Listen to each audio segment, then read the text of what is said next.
Hello, and welcome to the Embrace Balance, Discover Joy podcast.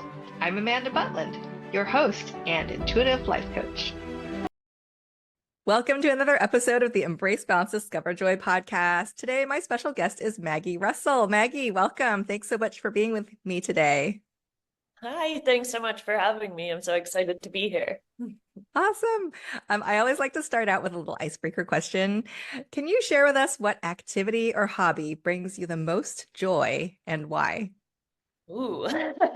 Well, I think for me, that's a really good question. For me, that would have to be forest bathing. Um, so I like to go for a walk into the forest and, find a really nice spot and pick a song. And I just put on the song and I kind of just let the beat of the song move through my body and move my body intuitively. And it's my way of staying regulated and calm. I typically do it barefoot. Now that it's getting colder, I haven't been doing it barefoot, but still go in and get my groove on for sure. And yeah, so that's my biggest hobby.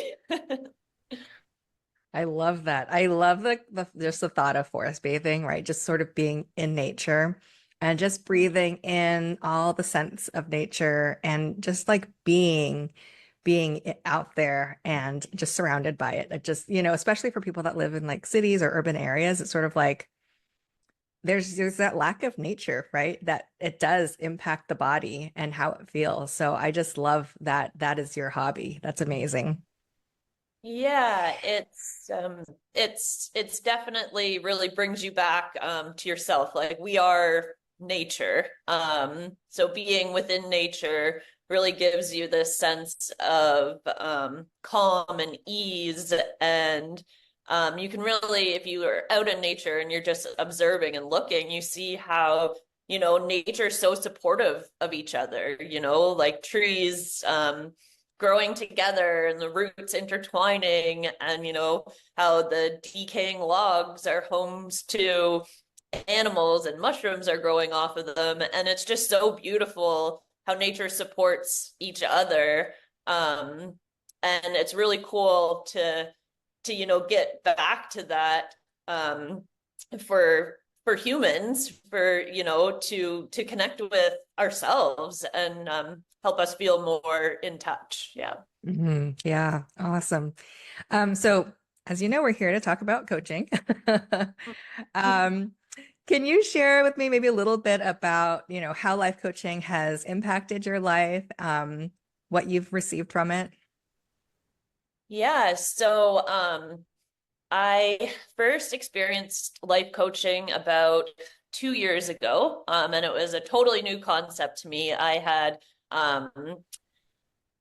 spoke with psychiatrists and psychologists and other therapists, that kind of thing before. So I was really sick. I went through about a 7-year period of a chronic illness, um, which I'm now in remission from. So 2 years ago, when I went to seek alternative treatment, part of the treatment was, it wasn't just the body, like the physical body, it was the emotional and spiritual stuff as well. So the doctor who was treating my physical body recommended working with a life coach. So it was really interesting. It was the first time I really felt heard and seen and validated. And, it was just this safe space that they held, where there was no judgment. It wasn't a fearful thing. It it wasn't, you know, the purpose wasn't to figure out, okay, here's what's wrong with you. and this is what you need to do to fix it. There was no advice giving. It was, asking these really great questions that made you think, and you were like, okay. And it was making your own connections and kind of working through it on your own in this safe, supportive environment, where you could work through it, and come to conclusions, without being told kind of what was going on. So it was really interesting to me. And so after I um, got back home from my medical treatment, I was really curious. So I signed up for an intuitive coaching program, and yeah, it's been amazing. I currently do it more for myself, like self-development. I was so interested in the process of that my life coach um, guided me through, that I was like, I need to know more about this. It was so cool. It was it seemed so simple, and but yet so effective, right? And I feel like a lot of times other therapies can be a little bit more complicated. And yeah, life coaching, it's just it it's real, it really opens the doors, so you can see the bigger picture of what's going on by being asked these great open-ended probing kind of questions. Yeah, so that's kind of what turned me on to the life coaching world. And yeah, it's been great. Awesome. I love what you shared around just like that simple approach because it's really just asking simple, open-ended questions to really have the coachee really do the deep thinking to figure out what it is that's, whatever they're trying to solve. And I also liked what you mentioned about it being a safe space without judgment, without advice giving, because, and you said that it was almost like the first time you were really heard. And I think for a lot of coaching clients, that has so much value, right? That somebody's actually just sitting there and they're listening to you and they're validating you and acknowledging you, because that isn't necessarily something that like everybody has a safe space to just talk and feel validated and acknowledged for what they're going through. So I love that you highlighted that because that's such a big piece of what coaching is about, right? Having that safe space for people. Yeah, Yeah. and I feel like healing to heal, it needs to be a safe place where you're heard and seen and validated. That's when the healing really starts, like the deep healing. You can heal stuff in the physical body, but that spiritual and emotional healing, it really has to come from that space of being heard. Hmm. And I love what you brought in just now. You mentioned all the pieces, right? Not just the physical, but the emotion, the spiritual. Can you maybe share with us a little bit more about like how that process worked for you? Because you really started it because of a physical issue, right? But then it was more integrative than that. It affected or impacted all those other parts. Can you maybe talk a little bit more about that? Yeah, so my condition was a rare condition of the nervous system. It's called complex regional pain syndrome. Um, so essentially my whole nervous system was under attack and fighting back against my body. I At the time I thought it was all like physical pain. And then when I started this process, of alternative treatments, it really, and I started learning about the nervous system.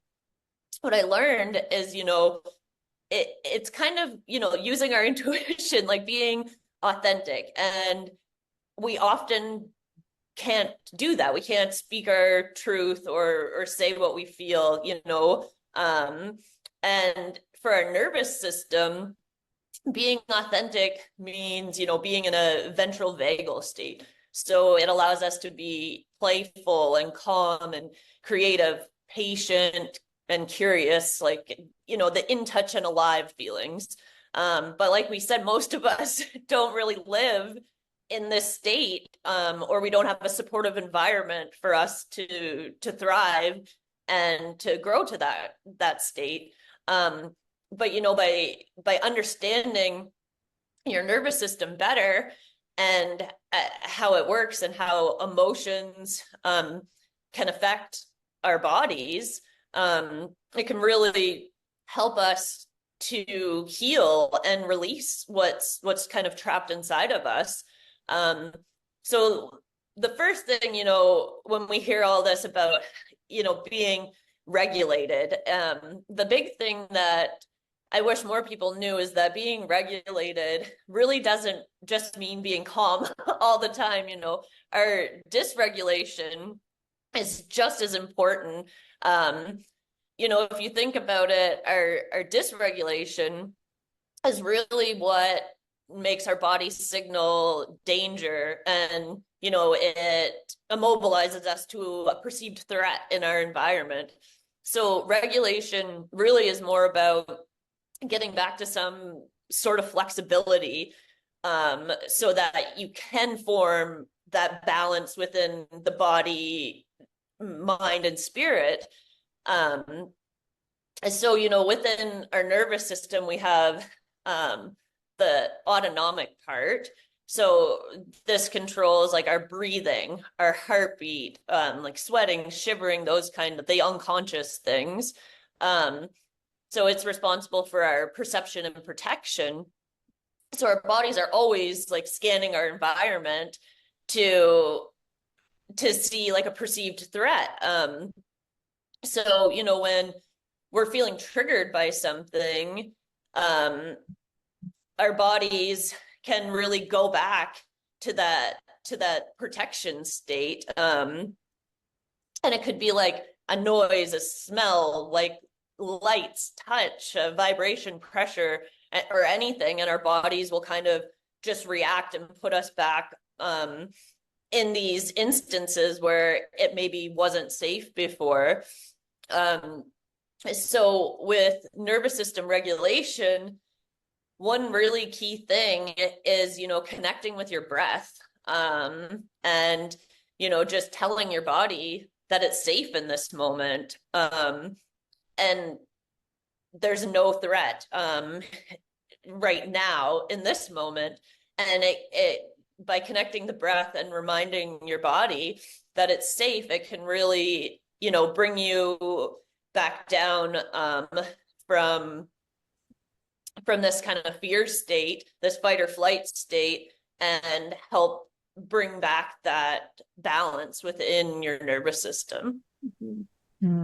Yeah, that is really interesting. And I love what you said about, you know, that fight or flight response, because oftentimes, like in today's modern world, you know, we really don't have, we're not worried about, you know, being attacked by some bear or tiger, right? Walking around an urban area or whatever it is. But the amount of stress that people have, that fight or flight response has been triggered in their bodies. But it could be something as simple as like, I'm going to be late to work, or I have a big project. And the body still reacts in a way where it's almost like you're going to get attacked by a tiger or a bear.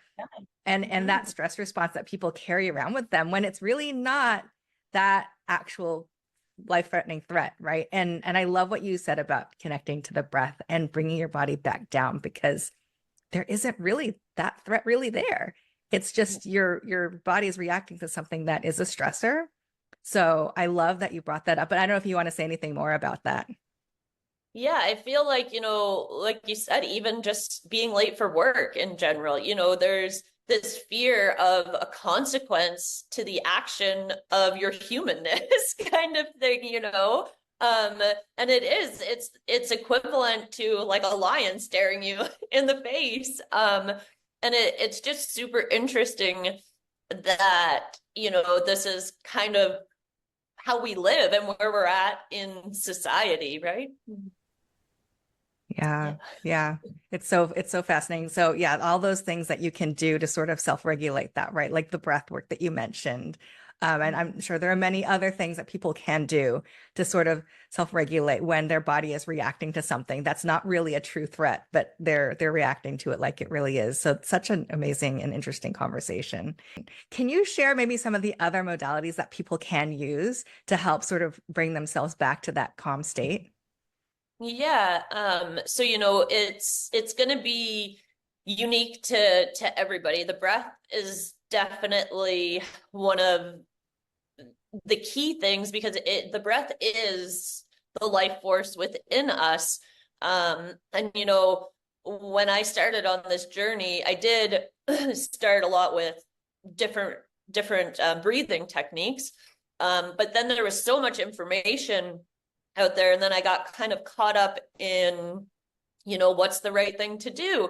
And like, how do I integrate all of this? How do I do all the things?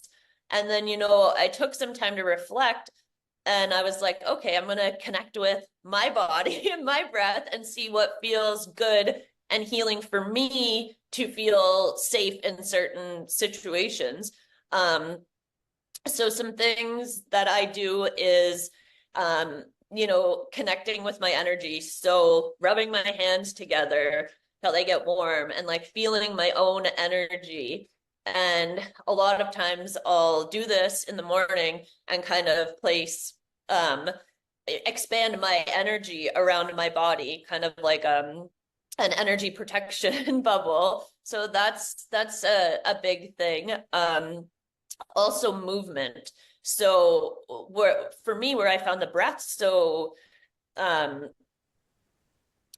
so helpful, the breath work so helpful, I got into yoga. So then I was connecting breath with movement, and it really worked to regulate and, give my body that flexibility, moving it more towards that state of balance again. Um, the other thing, like we first talked about, connecting with nature, that's been huge for me. Um, I have indigenous background, so it's been really cool for me to, get back out and reconnect with nature. And, just by noticing things around me too, I'll be doing something and be really busy, and then I'll feel overwhelmed, and then I'll just like close my eyes and be like, okay, then open them and like, okay, one thing I see, two things I smell, three things I hear, four things I can touch, like going through the senses to kind of like bring you back to your surroundings and out of that thinking mind and bring you back down into your body. Um, there's so many different things to try, and I would say to try, lots of different things to see what's a good fit for you, and then just like tuning into your body to see if that's conducive for your healing and for you to feel safe and ground you back down into your body and out of that thinking mind.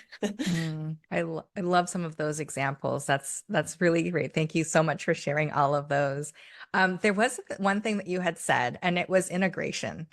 Um, Mhm. so I wanted to ask you more about like how you were able to integrate all these things and then get to that place where you're healing, um, the healing of your condition that you had been experiencing.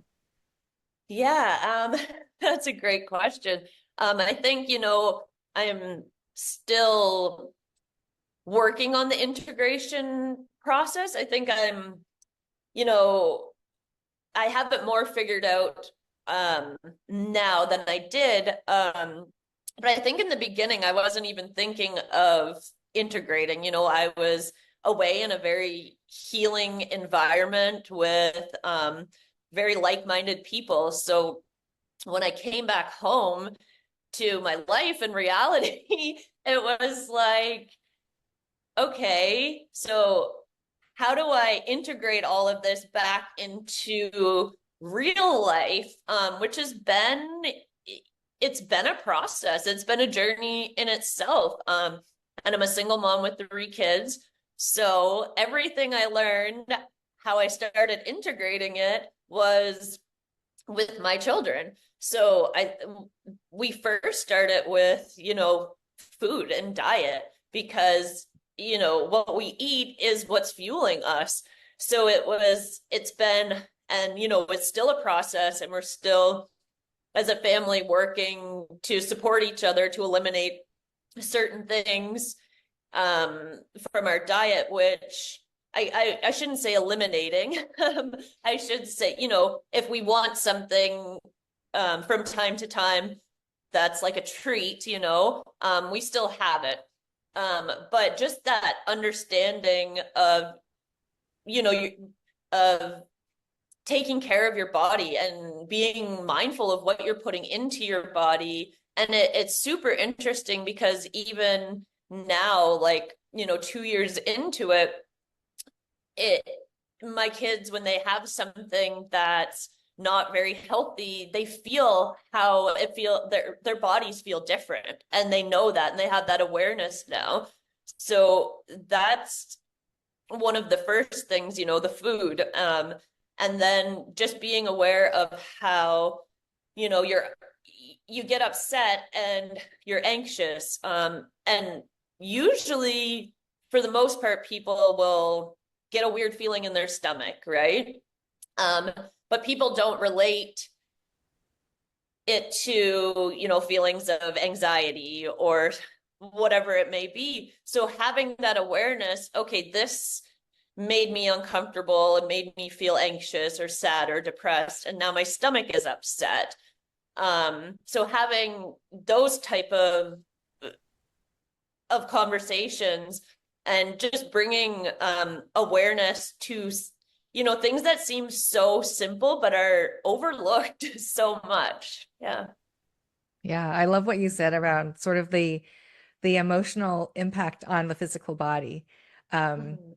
and you mentioned that same thing a little bit earlier in our conversation as well, and how much that really does, it can just any of the emotions can impact how the body feels. So I love that because it's so true, and people they're not necessarily aware or have that awareness or connect those two things. Hmm. It's not a normal thing. If you go to the doctor with something physical, it's not related to the emotional and spiritual. It's like, okay, there's a physical ailment and we're gonna treat it with this medication type of thing. Um, and yeah, the body's not seen as a whole, and it's, our emotions really like can manifest. If they're trapped, they can really manifest into disease within our body. And through my journey, I guess my big realization is that my illness probably started way more than 7 years prior. I had a physical injury that was kind of the straw that broke the camel's back sort of thing. But thinking back with everything I learned over the past couple of years, it was a lot. It was a lot of trapped emotions and things manifesting from a long time that led to a disease of my nervous system. So it's really interesting, and I love um, helping people become more aware of how emotions are stored in the body, and how by releasing them I can release pain and disease. Yeah. Yeah. Yeah, you've had such an amazing journey, and I want to thank you so much for sharing that because I'm, just celebrating you being healthy today, but understanding that the struggle that you had, but now with all this knowledge that you have, and to be able to share that with your kids and others, that's just amazing.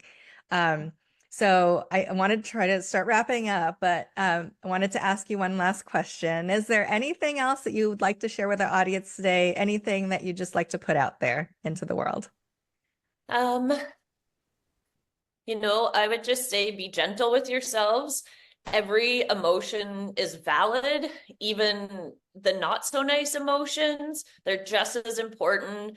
And, reminding your body that it's safe and letting the emotions work their way through is very freeing. It's not easy by no means, but it's very freeing. Yeah, thank you for sharing that. Yeah, I know sometimes people think negative emotions, they don't want to feel them, right? They want to try to stuff them down, but keeping them and holding on to them and stuffing them down doesn't really solve the problem, right? Because you're not allowing it to flow through and just release. And like you said, then it becomes trapped, and then it's going to cause something that could end up as something that affects you physically. So thank you for sharing that message. And a way to think of it, as even if it's one of the not so nice emotions, it's like, what is this? What do I need to learn? What is this emotion telling me? Um, Asking questions to understand better and to understand why your body's feeling that way is really Mhm. helpful. Yeah. Well, thank you so much again for being with me today. It's been such an amazing conversation. It's so interesting. So thank you. Thanks for having me. It was a pleasure. I invite you to subscribe to the Embrace Balance Discover Joy podcast and join our community. If you feel inspired by what you hear, please leave a review and share this podcast with others who might benefit. And remember, it's never too late to embrace balance and discover joy in your life. Stay tuned for our upcoming episodes filled with inspiring stories and valuable insights. Until next time, take care and be kind to yourself.